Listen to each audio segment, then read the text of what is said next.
It all started on a lazy Tuesday afternoon. I had just returned home from running some errands, the kind of routine trip to the grocery store that's usually uneventful.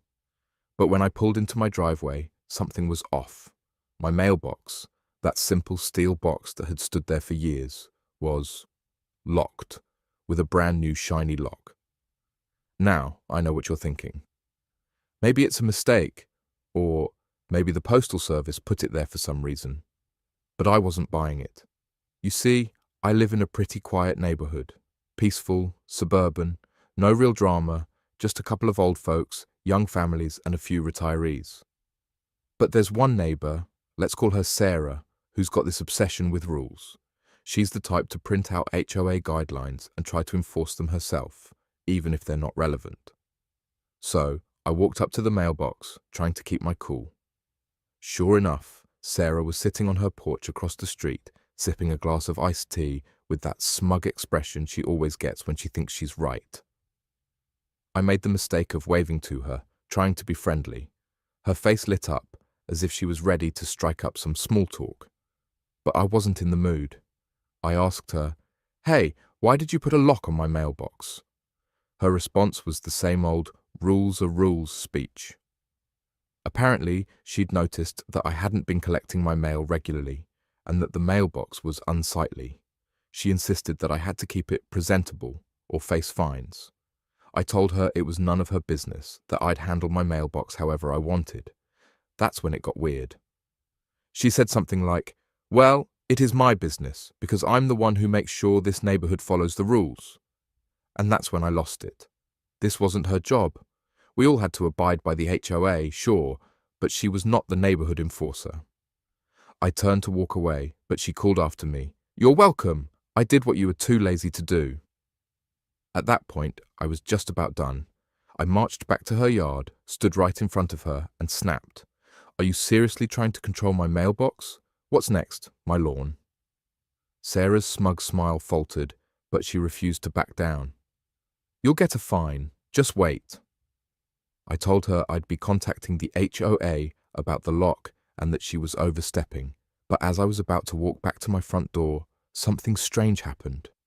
I heard the click of a car door. I turned to see another neighbor, Greg, driving by. Greg had been a long-time friend of mine, so I waved him over. "What's going on?" Greg asked when he saw my frustration.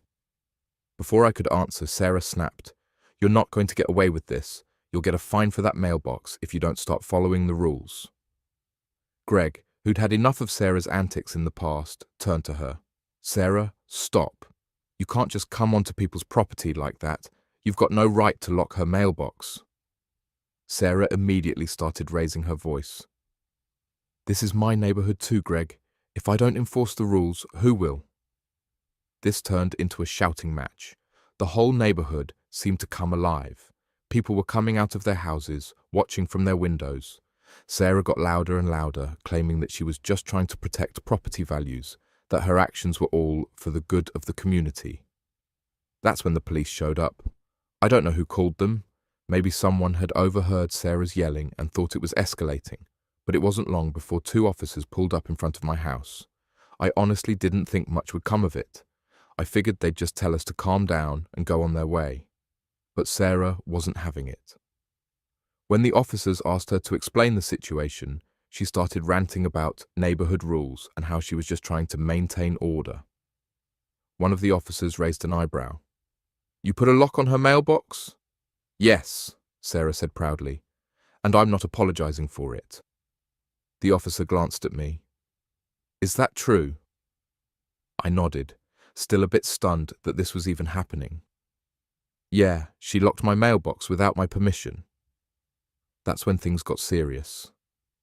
The officers told Sarah to step aside. She was being cited for trespassing and property damage. "You don't have the right to tamper with someone else's property, not even in the name of HOA rules," the officer said. Sarah's face went pale.